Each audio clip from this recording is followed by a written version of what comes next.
বৈদেশিক কর্মসংস্থান উপদেষ্টা আসিফ নজরুল তিনি তাদেরকে যে আসলে সবকিছু ঠিকঠাক থাকার পরও কিন্তু গত বছরে 31শে মে মালয়েশিয়া যেতে পারেনি প্রায় 18,000 আসলে সিন্ডিকেটের দৌরাত্ম্য পাশাপাশি বাড়তি বিমানের টিকিট ভাড়া সহ নানান জটিলতার কারণে তারা যেতে পারেনি। তো সব মিলিয়ে আজকে কিন্তু যাওয়ার জন্য তারা প্রস্তুত হয়েছে। যদি আমি দুই একজন কর্মীর সঙ্গে কথা বলার চেষ্টা করব, আসলে আপনারা তো অনেক আন্দোলন করেছেন, সর্বশেষ যেতে পারছেন, এই বিষয়টা আসলে আপনারা কেমন লাগছে?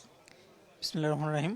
আসলে এটা অবশ্যই একটা আনন্দের বিষয়। আমরা দীর্ঘ ১.৫ বছরের বেশি সময় আমরা এই বিষয়টা নিয়ে পারিবারিকভাবে, সামাজিকভাবে আমরা বিভিন্নভাবে নির্যাতনের শিকার হয়ে আসতেছি। তো যাই হোক, শেষ পর্যন্ত বর্তমান সরকারের প্রধান উপদেষ্টা সাহেব, আমাদের আসিফ নজরুল স্যার এবং বয়েসেলের ঊর্ধ্বতন কর্মকর্তা কর্মচারী সবাই তাদের অক্লান্ত পরিশ্রমের কারণে আজকে আমরা যেতে পারছি। আপনারা যে আগে যে এজেন্সিকে টাকা দিয়েছিলেন সে টাকা কি পেয়েছেন কিনা? জি না, আমি সে টাকা এখন নতুন করে কোনো টাকা লাগছে কিনা এরকম? নতুন করে এখানে আমাদের ১,৬২,৫০০ টাকা করে জমা দিতে হয়েছে। মানে কি কি কারণে 1,62,000 টাকা কেন, কি কারণে আপনার নিতে হচ্ছে? যে এখানে আমাদের ট্রেনিং ছিল, আমাদের একটা আপনার হচ্ছে পরীক্ষা ছিল, যে কোয়ালিফিকেশন হওয়ার জন্য একটা পরীক্ষা ছিল। মালয়েশিয়ার লোকজনেরা এসেছিল, তারা আমাদেরকে বিভিন্নভাবে ডিক্লারেশন দিয়েছে যে এইভাবে এইভাবে কাজগুলো করতে হবে। তো আমাদের থাকা খাওয়া এবং সব ব্যবস্থাই এর মধ্যে আর কি ইনক্লুডিং ছিল এই আমাদের এই টাকাটার ভেতরে। যে আসলে আমরা খুবই আনন্দিত এবং উচ্ছ্বাসিত। আপনাদের কি, আপনি কোন যে দুটি খাত তারা নির্বাচন করছে, কোন খাতে আপনি যাচ্ছেন? আমি মূলত হচ্ছে আপনার কনস্ট্রাকশন সেকশনে। জি, হ্যাঁ, যেমনটি শুনছিলেন, আমরা যদি আরেকজন যারা আসলে মালয়েশিয়া যেতে আগ্রহী এবং তার সবকিছু হয়েছে এবং তার সঙ্গে কথা বলার চেষ্টা করব। আপনি এত কিছুর পরও মালয়েশিয়া যেতে পারছেন, সব মিলে আপনার কেমন লাগছে? আমার খুব আনন্দ লাগছে, আমি যাইতে পারতাছি বিদেশ। আমার খুব গর্বিত লাগতেছে আমার কাছে। আপনি কি আসলে ওখানে গিয়ে কি কোন ধরনের কাজ দিবে বলে আশ্বাস দিয়েছেন বরিশাল থেকে? এই তো কনস্ট্রাকশনের কাজ, বিল্ডিং এর কাজ আশ্বাস দিয়েছে। মানে অভ্যস্ত আছেন কিনা?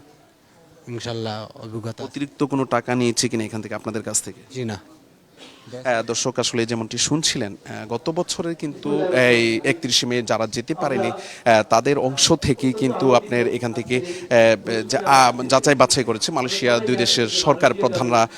কয়েক পর্যায়ে ঢাকা কুয়ালালামপুরে বৈঠক করেছে, বৈঠকের সিদ্ধান্ত হয়েছে 8,000 তাদের নেওয়া হবে।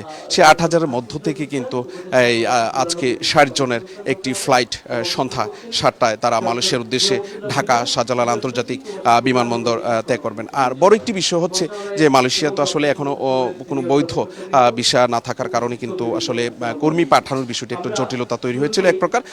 পরে প্রধান উপদেষ্টা সহ মালয়েশিয়ার সরকার কয়েক দফা বৈঠকের পর তাদের সিদ্ধান্ত হয়েছে দুটি খাতে তাদের কর্মী নেওয়ার সিদ্ধান্ত হয়েছে। একটি হচ্ছে নির্মাণ খাত, আর একটি হচ্ছে পর্যটন খাত। নির্মাণ এবং পর্যটন খাতে এই কর্মীরা যাবেন এবং সেখানে গিয়ে কাজ করবেন। তাদের কাছ থেকে যে তারা আসলে বিগত সময় যে টাকা দিয়ে গিয়েছিল সেই টাকার সঙ্গে 1,62,000 টাকা যুক্ত করেছে। সেটি তারা কেন নিয়েছে সেই বিষয়টির ব্যাখ্যা দিয়েছেন। সেটি হচ্ছে তাদেরকে অতিরিক্ত যে টাকাটা ছিল সেটা হচ্ছে বিমান ভাড়া, তাদের যে প্রশিক্ষণ ট্রেনিং সহ আনুষঙ্গিক কিছু খরচ সব মিলিয়ে কিন্তু তারা 1,62,000। তো তারা এখানকার পর্যায়ক্রমে, যদিও বরিশালতে বলা হচ্ছে তারা 500টির বেশি চাহিদাপত্র পেয়েছে, তারা আজকে মাত্র 7 জনকে পাঠাতে তারা ইতিমধ্যে সব প্রস্তুতি সম্পন্ন করেছে। তো হযরত আন্তর্জাতিক শাহজালাল বিমানবন্দর থেকে আমার কাছে এ ছিল অবস্থা। ধন্যবাদ আপনাকে।